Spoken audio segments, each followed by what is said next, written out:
إن الحمد لله نحمده ونستعينه ونستغفره ونعوذ بالله من شرور أنفسنا ومن سيئات أعمالنا من يهده الله فلا مضل له ومن يضلل فلا هادي له وأشهد أن لا إله إلا الله وحده لا شريك له وأشهد أن محمدًا عبده ورسوله أما بعد فإن خير الحديث كتاب الله وخير الهدي هدي محمد صلى الله عليه وسلم وشر الأمور محدثاتها وكل محدثة بدعة وكل بدعة ضلالة وكل ضلالة في النار فأعوذ بالله من الشيطان الرجيم بسم الله الرحمن الرحيم قاف والقرآن المجيد بل عجبوا أن جاءهم منذر منهم فقال الكافرون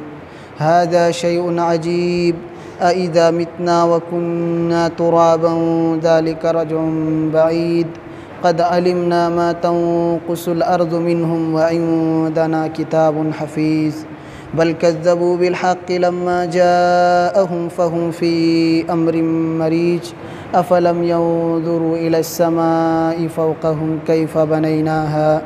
وزيناها وما لها من فروج والأرض مددناها وألقينا فيها رواسي وأنبتنا فيها من كل زوج بهيج تبصرة وذكرى لكل عبد منيب ونزلنا من السماء ماء مباركا فأنبتنا به جنات وحب الحصيد والنخل باسقات لها طلع نضيد رزقا للعباد وأحيينا به بلدة ميتا كذلك الخروج كذبت قبلهم قوم نوح وأصحاب الرس وثمود وعاد وفرعون وإخوان لوط وأصحاب الأيكة وقوم تبع كل كذب الرسل فحق وعيد أفأعينا بالخلق الأول بل هم في لبس من خلق جديد وقال الله تبارك وتعالى في مقام آخر ولو بسط الله الرزق لعباده لبغوا في الأرض ولكن ينزل بقدر ما يشاء. محترم حاضرین،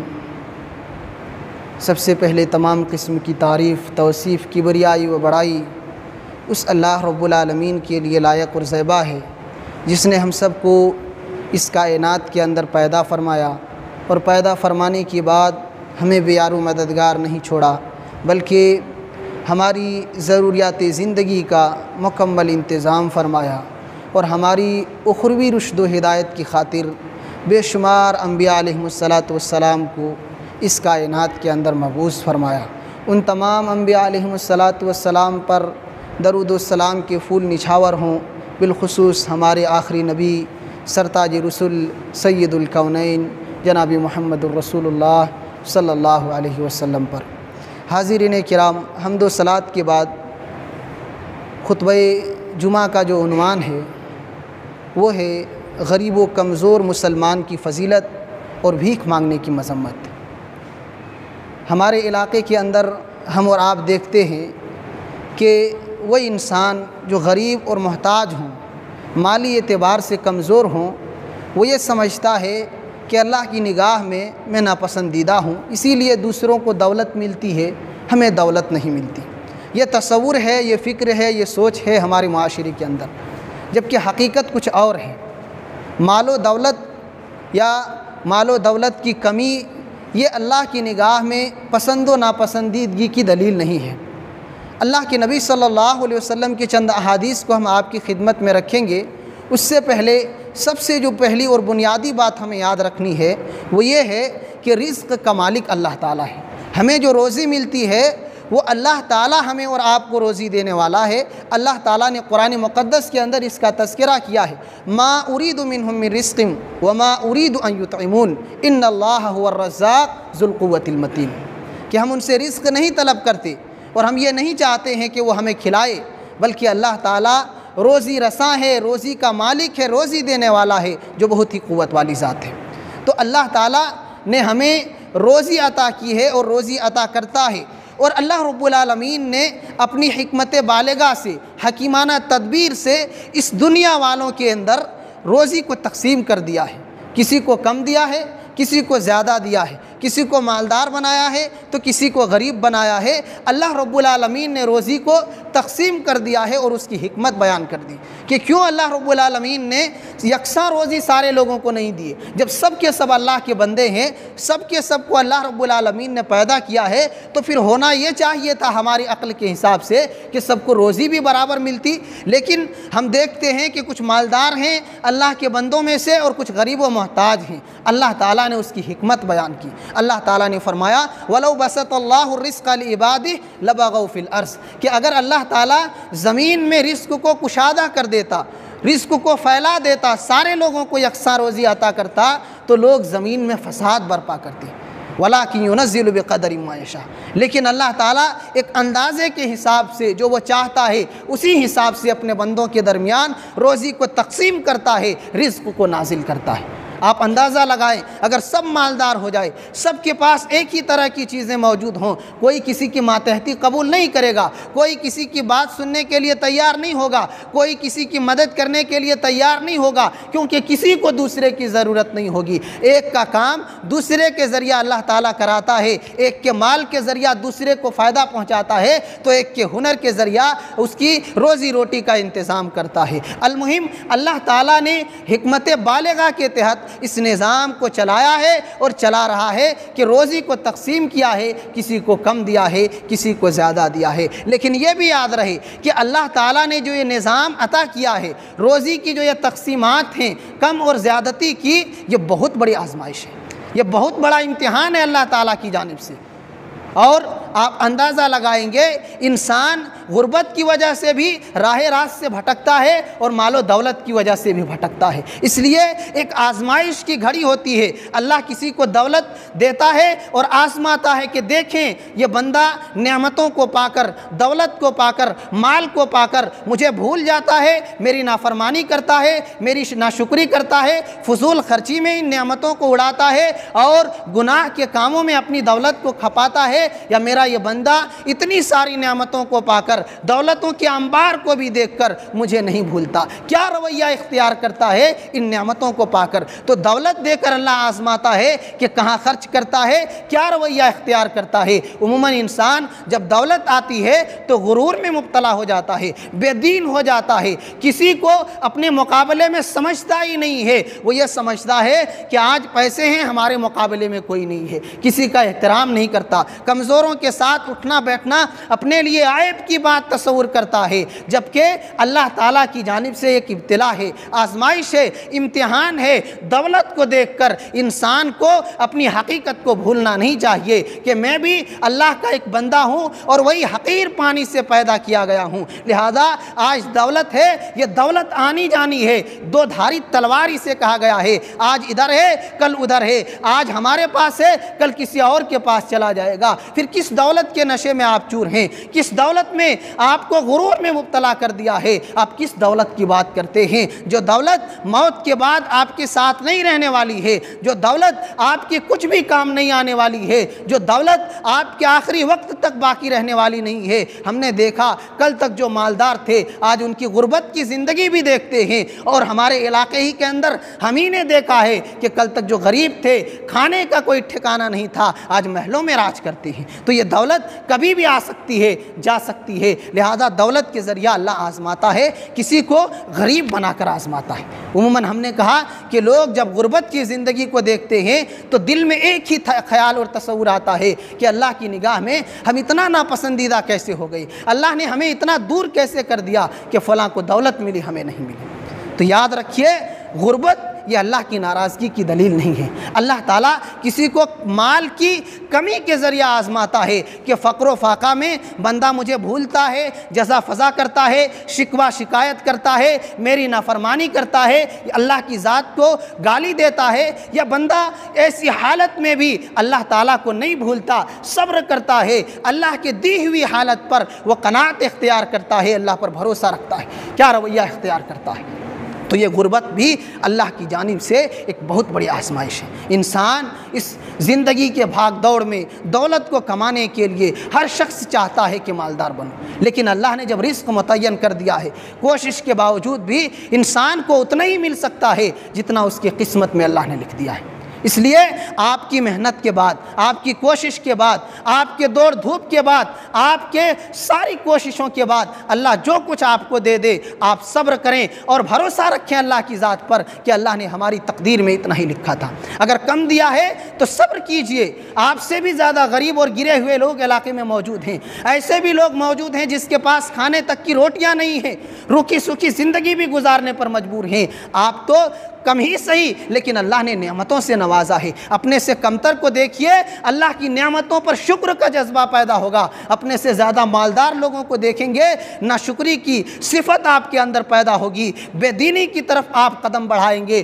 اور اللہ کی نگاہ میں نافرمان بن جائیں گے۔ لہذا کہنا یہ ہے کہ دولت کا آنا اور غربت کا آنا یہ دونوں آزمائش ہے۔ لہذا جس کو اللہ نے مال عطا کیا ہے اس کو یہ سوچنا چاہیے کہ اللہ نے دولت دے کر ہم کو آزمایا ہے، اب ہم کو اس میں کھرا اترنا ہے، اس امتحان میں پاس ہونا ہے، اور پھر ان دولت کو، ان مالوں کو اللہ کی راہ میں، صدقہ و خیرات میں، اللہ کے دین کی سربلندی کے لیے اچھے کاموں میں اور جتنا ممکن ہو سکے خیر اور بھلائی کے کاموں میں لگائیں تاکہ اللہ کی نگاہ میں یہ مال اچھے راستے میں خرچ ہو۔ اور جو غریب ہیں وہ صبر کریں اور اللہ کی نعمتوں سے، اللہ کی نعمتوں کی اللہ تعالیٰ سے دعا کریں، مزید نعمتوں کا اللہ تعالیٰ سے سوال کریں کہ اللہ کے خزانے میں کسی چیز کی کمی نہیں ہے۔ اگر پوری دنیا کو وہ نعمتوں سے مالا مال کر دے پھر بھی اللہ کے خزانے میں کوئی کمی نہیں آ سکتی۔ لہذا ہم اور آپ جو غریب آدمی کو کمزور اور حقیر سمجھتے ہیں اور جو غریب ہیں وہ اپنے آپ کو حقیر اور کمتر سمجھتے ہیں، آج چند دلائل ہم آپ کی خدمت میں رکھتے ہیں کہ جو غریب ہیں وہ اللہ کی نگاہ میں کتنا عظیم ہیں، کتنا بلند ہے۔ اللہ کے نبی صلی اللہ علیہ وسلم کی کئی ایک احادیث ہیں۔ ایک حدیث کے اندر اللہ کے نبی صلی اللہ علیہ وسلم فرماتے ہیں من یتقبل لی بواحدۃ واتقبل له الجنہ۔ کوئی ایسا بندہ ہے، حضرت ثوبان رضی اللہ عنہ بیان کرنے والے ہیں، اللہ کے رسول نے کہا کوئی ایسا بندہ ہے جو مجھے ایک بات کی ضمانت دے، جو مجھے ایک عادت کو اختیار کرنے کی ضمانت دے، اللہ کے رسول فرماتے ہیں میں اسے جنت کی ضمانت دیتا ہوں۔ آپ اندازہ لگائیں، ایک جملہ ہے، ایک بات ہے کہ جو اس کی گارنٹی دے دے، اللہ کے رسول فرماتے ہیں میں اپنی زبان مبارک سے اس شخص کو جنت کی بشارت سناتا ہوں۔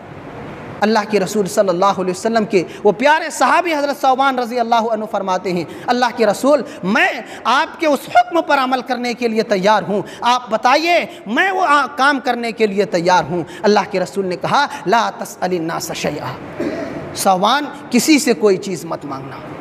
حضرت ثوبان رضی اللہ عنہ فرماتے ہیں کہ اللہ کے رسول سے میں نے وعدہ کیا تھا اس کے بعد اگر اونٹ پر سوار ہو کر کے چلتا، اس درمیان میں اگر ہمارا کوڑا یا ہماری لاٹھی زمین پر گر جاتی تو کسی سے نہیں کہتا کہ زمین لاٹھی بھی اٹھا کر کے مجھے دے دو، خود سواری سے اترتا اور خود ہی اٹھا لیتا تھا کہ اللہ کے رسول نے کہا تھا کسی سے کچھ بھی مت مانگنا، میں تمہیں جنت کی بشارت دیتا ہوں۔ تو یہ اللہ کے نبی صلی اللہ علیہ وسلم نے لوگوں کو ابھارا ہے اس بات پر کہ اللہ جو دے اسی پر بس کیجئے۔ مانگنے کی عادت، دوسروں کے سامنے ہاتھ پھیلانے کی عادت، دوسروں کے سامنے محتاج بننے کی عادت یہ اچھی عادت نہیں ہے۔ یہ اللہ کے نبی صلی اللہ علیہ وسلم نے جو غریب ہیں مالی اعتبار سے لیکن اس کے اندر خودداری ہے، غیرت ہے، اپنا کام خود کرنے کی طاقت اور صفت ہے، تو پھر اس کے لیے بشارت ہے کہ اللہ کے رسول صلی اللہ علیہ وسلم نے جنت کی خوشخبری سنائی ہے کہ ایسا انسان جو کسی سے کچھ نہیں مانگتا ہو، چاہے محتاجگی اور پریشانی کی حالت آئے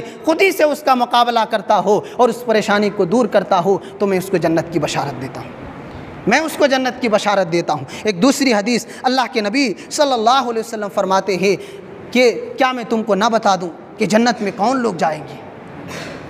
میں تم کو نہ بتاؤں کہ کون لوگ جنت میں داخل ہوں گے۔ اللہ کے نبی صلی اللہ علیہ وسلم نے کہا جنت میں غریب، مسکین، محتاج اور فقیر لوگ جائیں گے۔ اور پھر اللہ کے نبی صلی اللہ علیہ وسلم نے کہا کیا میں یہ بھی نہ بتا دوں کہ جہنم میں کون لوگ زیادہ جائیں گے۔ اللہ کے رسول صلی اللہ علیہ وسلم نے کہا کلو جواز مستکبر، کہ ہر شخص جو تکبر کرنے والا ہے، ظالم ہے، غرور و گھمنڈ کرنے والا ہے، وہ سب جہنم میں ڈالے جائیں گے۔ آپ اندازہ لگائیں اللہ کے نبی صلی اللہ علیہ وسلم کی ارشاد پر۔ آپ نے کہا جو غریب ہیں لیکن ایمان والے ہیں، اللہ کے دین پر عمل کرنے والے ہیں، اللہ کے دین پر چلنے والے ہیں، قرآن و سنت کو زندگی میں نافذ کرنے والے ہیں، ایسے لوگ اپنی غربت کے باوجود بھی جنت میں زیادہ تعداد میں جائیں گے۔ اللہ کے رسول نے بشارت دی ہے کہ وہ لوگ جو جنت میں زیادہ جائیں گے وہ غریب اور مسکین لوگ ہوں گے، جو دنیا میں غربت کی زندگی گزارا کرتے تھے، جن کے پاس زیادہ مال و دولت نہیں ہوا کرتے تھے، لیکن اللہ کو راضی کرنا ان کی زندگی کا مقصد ہوا کرتا تھا، تو وہ لوگ جنت میں جائیں گے، وہ لوگ جنت میں جائیں گے۔ یہ دوسری حدیث ہے اللہ کے نبی صلی اللہ علیہ وسلم کی، اس میں صاف لفظوں میں اللہ کے رسول صلی اللہ علیہ وسلم نے ان لوگوں کو جنت کی بشارت سنائی ہے جو غریب ہیں۔ ہم غربت کو مایوسی سمجھتے ہیں، ہم غربت کو مجبوری سمجھتے ہیں، اللہ کی ناراضگی سمجھتے ہیں۔ پیارے نبی صلی اللہ علیہ وسلم فرماتے ہیں یہ اللہ کی نگاہ میں پسندیدگی کی دلیل ہے کہ غریب ہونے کے باوجود بندے نے اللہ کو یاد رکھا، اللہ کی عبادت کی، اللہ تعالیٰ نے اس کے لیے جنت کو تیار کیا ہے۔ تیسری حدیث اللہ کے نبی صلی اللہ علیہ وسلم فرماتے ہیں، حضرت سہل بن سعد رضی اللہ عنہ اس حدیث کو بیان کرنے والے ہیں، نبی صلی اللہ علیہ وسلم کے سامنے سے ایک شخص کا گزر ہوا۔ اللہ کے نبی صلی اللہ علیہ وسلم نے صحابہ کرام سے پوچھا ما رأیک فی ھذا، میرے ساتھیو اس شخص کے بارے میں تمہاری کیا رائے ہے، کیا نظریہ رکھتے ہو اس شخص کے بارے میں؟ صحابہ کرام نے کہا اللہ کے رسول ھذا رجل من اشراف الناس، اللہ کے رسول یہ ہمارے قوم کے، ہمارے علاقے کے، ہمارے خانوادے کے معزز لوگوں میں شمار کیے جاتے ہیں، یہ بڑا شریف اور بڑا عزت والا شمار کیا جاتا ہے۔ اللہ کے رسول یہ ایسا شخص ہے کہ اگر کسی کے گھر بھی یہ نکاح کا پیغام بھیج دے تو کوئی انکار نہیں کرے گا، ان کی شہرت، ان کی عزت، ان کی مالداری، ان کے مقام و مرتبے کی وجہ سے۔ اور اللہ کے رسول اگر کسی کے بارے میں یہ سفارش کر دے تو کوئی اس کی سفارش کو رد نہیں کرے گا، اللہ کے رسول خاموش نہیں۔ ایک دوسرے شخص کا گزر ہوا، اللہ کے رسول نے پھر پوچھا ما رأیک فی ھذا، میرے ساتھیو اس شخص کے بارے میں تمہاری کیا رائے ہے؟ صحابہ کرام نے کہا اللہ کے رسول ھذا من فقراء المسلمین، یہ مسلمانوں میں ہمارے علاقوں میں فقیر و محتاج شمار کیا جاتا ہے، غریب شمار کیا جاتا ہے، لوگ اس کو عزت کی نگاہ سے نہیں دیکھتے اور ان کا احترام، ان کا مقام ہمارے معاشرے کے اندر اتنا زیادہ نہیں ہے۔ اگر کسی کے گھر یہ نکاح کا پیغام بھیجیں تو لوگ ان کی غربت کی وجہ سے، ان کی کم شہرت کی وجہ سے ان کے پیغام کو رد کر دیں، کسی کی سفارش کریں تو لوگ ان کی سفارش کو قبول نہ کریں۔ اللہ کے رسول ان دونوں باتوں کو سننے کے بعد فرماتے ہیں ھذا خیر من ملء الارض مثل ھذا، کہ پہلے شخص جس کو تم نے ذکر کیا تھا کہ معاشرے کا معزز انسان ہے، عزت دار انسان ہے، اس جیسے اگر دنیا بھر کے لوگ ایک جانب ہوں اور یہ غریب اور فقیر انسان دوسری جانب ہوں تو یہ انسان دنیا کے ان تمام عزت داروں سے اللہ کی نگاہ میں بہتر ہے۔ اللہ اکبر، یہ غریب کی فضیلت ہے، یہ غریب اور محتاج اور مسکین انسان کا مقام ہے کہ ایک جانب دولت مندوں کے انبار ہیں، مالداروں کے انبار ہیں، پوری دنیا کے مالدار ایک جانب، اور ایک غریب، ایک محتاج لیکن اللہ کے دین پر عمل کرنے والا، اللہ کی شریعت پر عمل کرنے والا،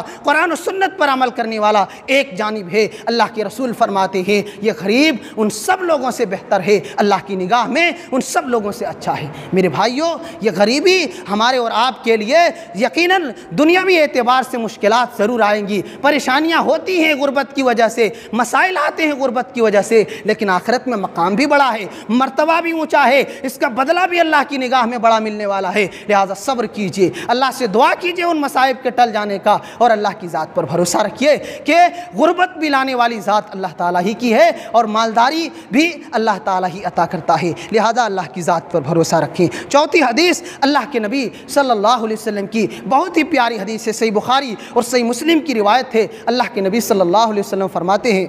اطلعت فی الجنہ فرأیت اکثر اہلہا الفقراء، میں نے جنت میں جھانک کر کے دیکھا تو کیا دیکھتا ہوں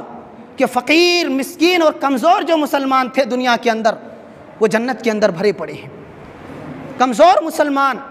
فقیر مسلمان جس کی دنیا کے اندر کوئی حیثیت نہیں تھی، کوئی مقام و مرتبہ نہیں تھا، اللہ کے رسول فرماتے ہیں میں دیکھتا ہوں کہ جنت ان کی تعداد سے بھری پڑی ہے، اور پھر جہنم کو جھانک کر کے دیکھتا ہوں تو اس میں دیکھتا ہوں کہ جہنم میں وہ زیادہ تر جو جانے والی ہیں وہ عورتیں ہیں، عورتوں کی تعداد جہنم میں زیادہ ہے۔ اس حدیث میں بھی اللہ کے نبی صلی اللہ علیہ وسلم نے یہ بشارت دی ہے کہ غریب لوگ جنت میں زیادہ جائیں گے، جنت میں ان کی تعداد زیادہ ہوگی، جنت میں زیادہ تعداد میں امیروں کے مقابلے میں وہ جائیں گے۔ تو کیا بہتر ہے؟ ہم اور آپ خود ہی اندازہ لگائیں، اگر دولت ہے تو کوئی گارنٹی ویسی نہیں ہے کہ ہمیں جنت ملے گی، لیکن فقیری کے ساتھ ساتھ اللہ کی ذات پر بھروسے میں جنت کی ضمانت ہے۔ ہماری تعداد غربت کی وجہ سے جنت میں زیادہ ہیں، لہذا غریب بھی اللہ نے رکھا ہے، شکر ادا کیجئے، اللہ کا احسان مانیے کہ آج تھوڑی پریشانی ہے لیکن موت کے بعد آرام کی زندگی ملے گی، قبر میں بھی اور جنت میں بھی۔ اللہ تعالیٰ نے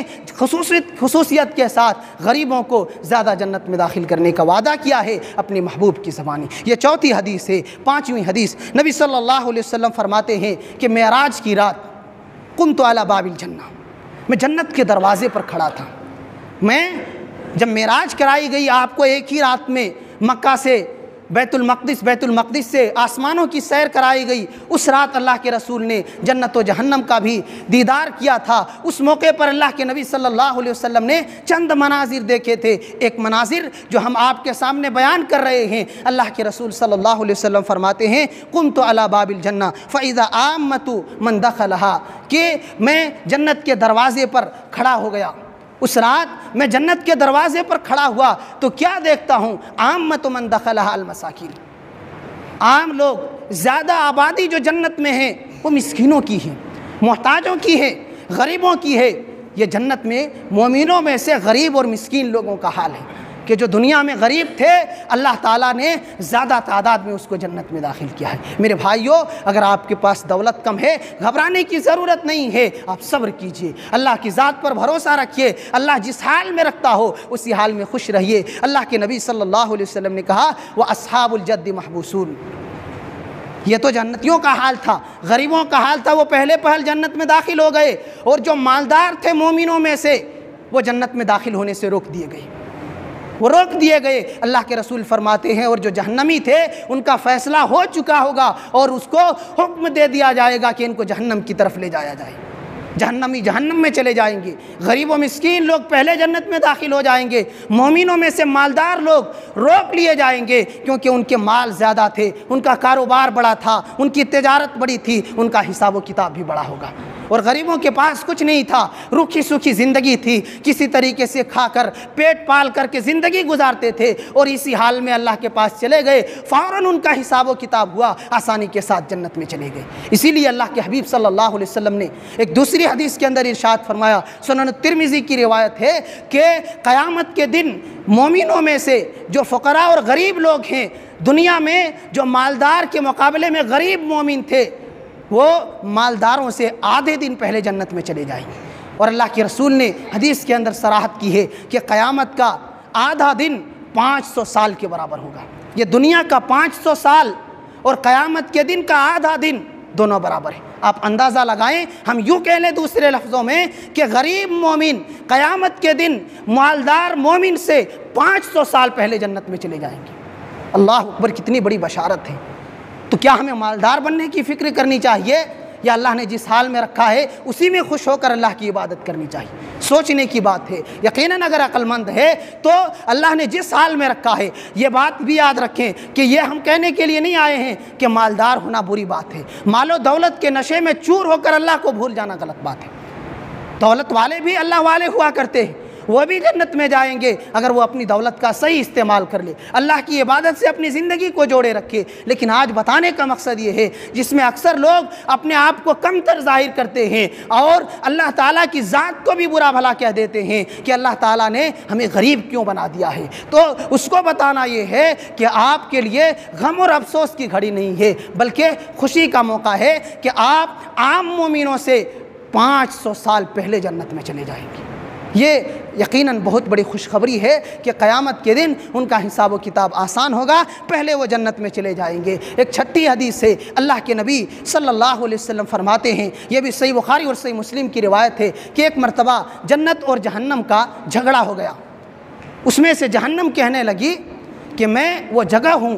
جس میں اللہ تعالیٰ ظالم، جابر، متکبر غرور و گھمنڈ کرنے والے لوگوں کو داخل کرے گا۔ یعنی مجھ میں آنے والے لوگ عام لوگ نہیں ہوں گے، دنیا میں غرور کرنے والے، تکبر کرنے والے، اپنے آپ کو بڑا سمجھنے والے گھمنڈی لوگ ہوں گے، جو میرے اس آگ کی دہکتی ہوئی انگارے میں آنے والے ہوں گے۔ جنت کہنے لگی کہ میں وہ جگہ ہوں جس میں ہمارے وہ لوگ داخل ہوں گے جو کمزور ہوں گے، وہ مومن داخل ہوں گے جو مسکین اور فقیر ہوں گے اور محتاج قسم کے ہوں گے، جس کو لوگ دنیا میں کوئی حیثیت نہیں دیا کرتے تھے۔ اللہ تعالیٰ فرمائے گا جنت سے خطاب کرتے ہوئے کہ اے جنت انت رحمتی ارحم بک من اشاء من عبادی، اے جنت تو میری رحمت ہے اور تیرے ذریعہ میں اپنے جن بندوں پر چاہوں رحم کروں گا۔ قیامت کے دن جن بندوں کو تجھ میں داخل کر دوں ان کو میں نے رحم کیا ہے، ان پر میں نے اپنی رحمت نچھاور کی ہوگی، تو اے جنت تو میری رحمت کی جگہ ہے، میں اپنے بندوں پر جن پر رحم کروں گا تجھ میں داخل کروں گا۔ اور جہنم سے کہا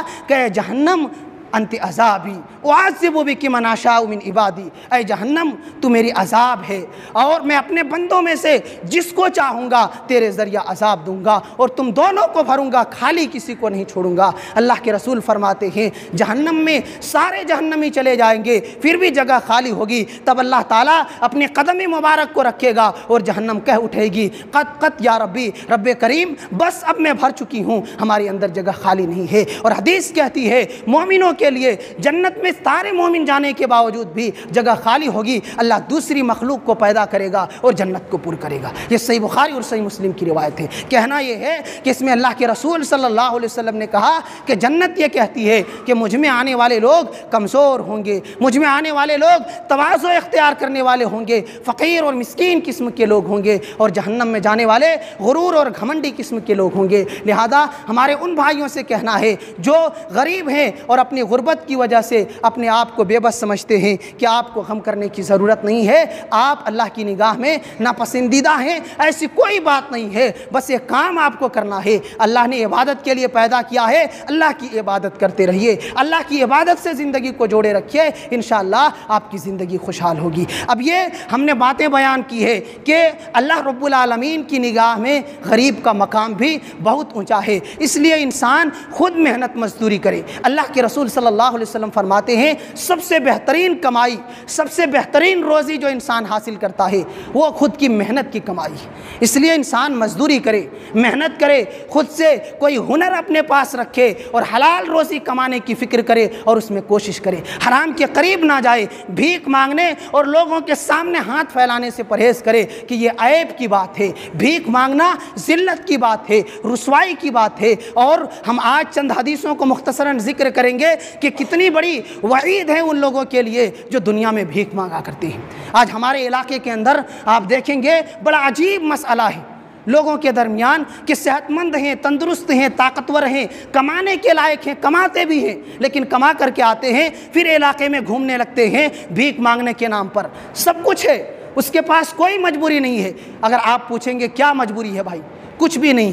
ہم نے کئی لوگوں سے پوچھا، جوانوں سے جو کبھا مانگنے کے لیے جاتے تھے، کیا مجبوری ہے، کیا پریشانی ہے، اور کہتے ہیں کچھ بھی نہیں، بس فقیر خاندان سے تعلق ہے، خاندانی فقیر ہیں، خاندانی برادری طور پر ہم فقیر خاندان سے تعلق رکھتے ہیں، اس لیے ہمارے لیے مانگنا ہے۔ نعوذ باللہ من ذالک۔ اسلام نے لوگوں کو عزت دی ہے، اسلام نے لوگوں کے مقام و مرتبے کو بلند کیا ہے۔ نعوذ باللہ آپ مسلمان ہو کر کے یہ ثابت کرنا چاہتے ہیں کہ اسلام نے لوگوں کے سامنے ہاتھ پھیلانے پر ابھارا ہے، خاندانی اعتبار سے تقسیم کر کے کسی کو فقیر بنا دیا ہے کہ زندگی بھر لوگوں کے سامنے وہ ہاتھ پھیلاتا پھرے؟ نعوذ باللہ من ذالک، ہرگز نہیں۔ اسلام نے کمانے پر زور دیا ہے،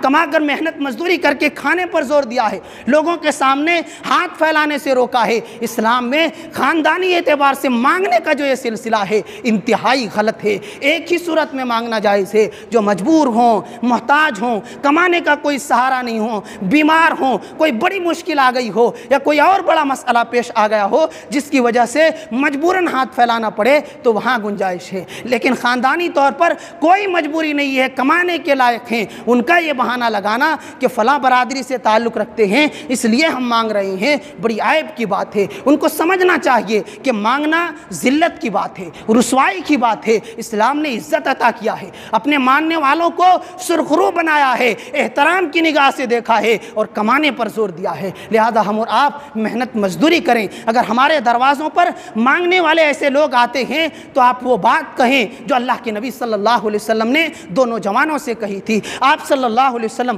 حجۃ الوداع سن 10 ہجری کے موقع پر صدقہ و خیرات تقسیم کر رہے تھے۔ اسی دوران دو نوجوان آئے اور اللہ کے نبی صلی اللہ علیہ وسلم سے کہا ہمیں بھی صدقہ و خیرات میں حصہ چاہیے۔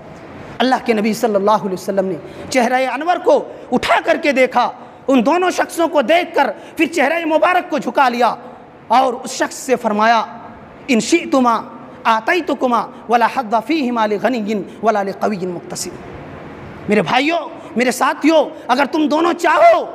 تو یہ صدقہ کا مال میں تم دونوں کو دے دیتا ہوں، لیکن یاد رکھو صدقہ و خیرات میں سے مالداروں کے لیے، طاقت مندوں کے لیے اور جو مضبوط ہیں، کمانے کے لائق ہیں، ان لوگوں کے لیے کوئی حصہ نہیں ہے۔ یہ تمہارا حصہ نہیں ہے، یہ فقیروں کا ہے، جو محتاج ہیں، واقعتاً ضرورت مند ہیں، یہ ان لوگوں کا حصہ ہے۔ خاندانی اعتبار سے فلاں برادری سے ہیں اس لیے مانگ کر کے کھائیں گے، یہ اسلام نے کسی کو حصہ حق نہیں دیا ہے کہ وہ خاندان کا بہانہ بنا کر کے زندگی کو مانگنے پر منحصر کر دے۔ نہیں، محنت مزدوری کرے، ہنر سیکھے، عزت کی روٹی کھائے۔ دوسروں کے در پر ٹھوکریں کھانے سے بہتر ہے کہ انسان کما کر کے کھائے۔ اسی لیے اللہ کے رسول صلی اللہ علیہ وسلم نے ایک دوسری حدیث کے اندر ارشاد فرمایا ہے کہ ایک بندہ مومن، ایک انسان ایک لکڑی کو لے کر کے جائے جنگلوں میں، وہاں جا کر کے لکڑیوں کو کاٹے، اس کا گٹھر بنائے، اس کا بوجھ اپنے سر کے اوپر لاد کر کے لائے اور اس کو بازار میں بیچے، فروخت کرے، یہ بہتر ہے اس بات سے کہ لوگوں کے سامنے ہاتھ پھیلائے کہ لوگ اسے دیں یا نہ بھی دیں۔ اس سے بہتر زندگی ہے کہ انسان محنت مزدوری کرے، جنگلوں میں چلا جائے، اگر کچھ نہیں مل سکتا ہے لکڑیاں تو ملے گی، اس کا گٹھر بنا کر کے آ کر بازار میں فروخت کرے، لیکن پھر بھی عزت کی روٹی کھائے، ذلت کی زندگی سے بچے۔ بھیک مانگنا عیب کی بات ہے، ذلت کی بات ہے، یہ خاندانی فقیر کا تصور، یہ سلسلہ ہماری شریعت کے اندر نہیں ہے۔ اس لیے آپ کے دروازے پر اگر کوئی آتے ہیں آپ ان سے کہیں کہ آپ اس کے حقدار نہیں ہیں، آپ اس کے حقدار نہیں ہیں، اگر آپ چاہیں تو ہم آپ کو دے دیتے ہیں، لیکن یہ آپ کا حق نہیں ہے، یہ محتاجوں کا ہے۔ اور یقین مانیے ایسے لوگوں کی وجہ سے جو واقعتاً ضرورت مند ہیں ان تک ہمارے صدقہ و خیرات مکمل طور پر پہنچ نہیں پاتے، جن کو ملنی چاہیے، جن کی مدد ہونی چاہیے، ان لوگوں کی وجہ سے ان تک ہمارے صدقہ و خیرات نہیں پہنچ پاتے، کیونکہ اتنی تعداد میں یہ خاندانی فقیر آ جاتے ہیں کہ لوگ اصل جو فقیر ہیں، جو محتاج تھے، جن کی مدد ہونی تھی، ان تک ہمارے مال اور پیسے نہیں پہنچ پاتے۔ لہذا جو واقعتاً ضرورت مند ہیں اپنے پیسوں کو وہاں خرچ کیجئے، اور جو اس طریقے کے خاندان کا بہانہ بنا کر کے آتے ہیں ان کو سمجھائیے کہ، اور یہ جو دلیلیں، یہ جو حدیثیں ہم نے پیش کی ہیں ان کو بتائیے کہ اسلام نے عزت کی زندگی دی ہے، یہ ذلت کی زندگی ہے بھیک مانگنا، اس سے بچیں۔ اللہ کے نبی صلی اللہ علیہ وسلم کی اور بھی حدیثیں ہیں، مختصر طور پر ایک دو حدیثوں کو ذکر کر کے بات ختم کرتے ہیں۔ اللہ کے رسول فرماتے ہیں من سأل الناس اموالهم تکثرا، کہ جو شخص لوگوں سے مال مانگتا ہے، صدقہ و خیرات مانگتا ہے، دوسروں کے مال کو طلب کرتا ہے، مال کو بڑھانے کے لیے، اپنے مال کو زیادہ کرنے کے لیے، وہ محتاج نہیں تھا، ضرورت مند نہیں تھا، لیکن چاہ رہا ہے کہ بھیک مانگ مانگ کر مالدار ہو جاؤں، کیونکہ اگر حاضری کمائیں گے، محنت مزدوری کریں گے، دن میں 400 سے 500 کمائیں گے، بھیک مانگیں گے تھوڑا مشہور ہو جائیں گے اور ایک ایک دن میں 2-2 ہزار تک کما لیں گے۔ تو جو یہ طریقہ بنا لیے ہیں، یہ عادت بنا لیے ہیں، پیشہ بنا لیے ہیں، وہ انسان یہی مال بڑھانے کے چکر میں بھیک مانگتا ہے۔ اللہ کے رسول فرماتے ہیں جو مال بڑھانے کے لیے بھیک مانگتا ہے فَإِنَّمَا يَسْأَلُ جَمْرًا، وہ انسان مال نہیں مانگ رہا ہے، آگ کا انگارہ جمع کر رہا ہے، آگ کا انگارہ جمع کر رہا ہے۔ قیامت کے دن یہ مال اس کے لیے انگارے بنیں گے، آگ کے شعلے بنیں گے، اور یہی اس کو بدلے میں قیامت کے دن ملنے والا تھا، اور کیونکہ اس کو ضرورت نہیں تھی اور اس نے مانگا اور مال کو بڑھایا، اس لیے حدیث کہتی ہے وہ چاہے زیادہ مانگے چاہے کم مانگے، اب وہ کتنا آگ جمع کرنا چاہتا ہے وہ خود ہی اس کا ذمہ دار ہے، لیکن بغیر ضرورت کے مانگنا اپنے لیے آگ جمع کرنا ہے۔ ایک اور حدیث اللہ کے رسول فرماتے ہیں کہ ایک انسان ہمیشہ لوگوں کے سامنے ہاتھ پھیلاتا ہے، بھیک مانگتا ہے، یہاں تک کہ قیامت کے دن آئے گا اس کے چہرے میں گوشت ہی نہیں ہوگا۔ کتنی بڑی ذلت ہے۔ ایک مومن چاہتا ہے کہ قیامت کے دن عزت پاؤں، قیامت کے دن جنت پاؤں، اللہ تعالیٰ قیامت کے دن مشکلات اور مصائب سے بچا لے،